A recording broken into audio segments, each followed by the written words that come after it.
الحمد لله، والصلاة والسلام على رسول الله صلى الله عليه وسلم ومن والاه، وبعد.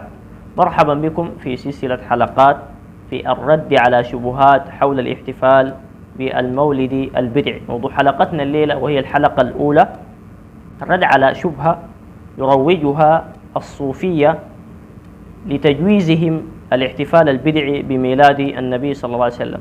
شوف، يعني المسألة حتى عند إخواننا من السلفية ومن إخواننا الذين بغوا علينا من الإخوان بينهم حتى خلاف حول الموضوع. في سلفيين يقولوا جائز، في سلفيين يقولوا لا حرام بدعة، وفي إخوان يقولوا جائز، وفي إخوان يعملوا حفلات المولد. فأنا ما أريد أعمم، لكن خلينا نتكلم على نفس الموضوع. لا، المولد النبوي الشريف، يعني إذا لم نفرح بسيدنا محمد نفرح بمن؟ الله تعالى يقول في القرآن: قل بفضل الله وبرحمته فبذلك فليفرحوا هو خير مما يجمعون. هذه الآية يستدل بها الصوفية على جواز الاحتفال بمولد النبي صلى الله عليه وسلم. قل بفضل الله وبرحمته فبذلك فليفرحوا. قالوا هنا الفرح بالرسول عليه الصلاة والسلام، وده معناته يجوز أن نحتفل بميلاده عليه الصلاة والسلام. الرد على هذه الشبهة بأبسط العبارات: أي زول داير يحتفل بميلاد النبي صلى الله عليه وسلم ويستدل بهذه الآية على جواز الاحتفال، بنسأل أسئلة بسيطة. السؤال الأول: هل هذه الآية قل بفضل الله وبرحمته فبذلك فليفرح نزلت على النبي عليه الصلاة والسلام أم لا؟ الجواب: نعم، نزلت على النبي عليه الصلاة والسلام.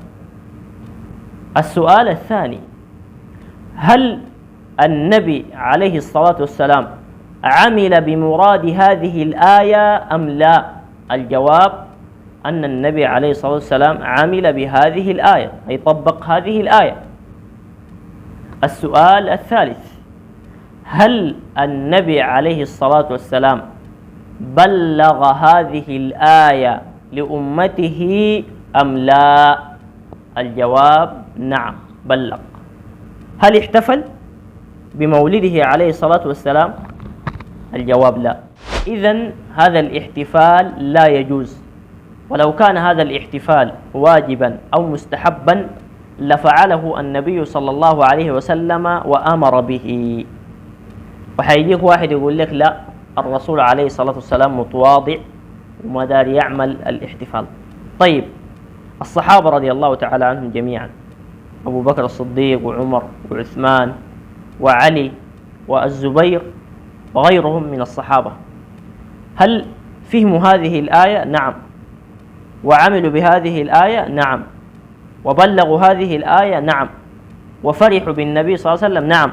هل فعلوا مولد، احتفال بالمولد في الربيع كذا، في اليوم كذا؟ لا. إذن هذا من البدع المحدثة، ولو كان خيرا لسبقونا إليه. وصلى الله وسلم على محمد وعلى آله وصحبه أجمعين.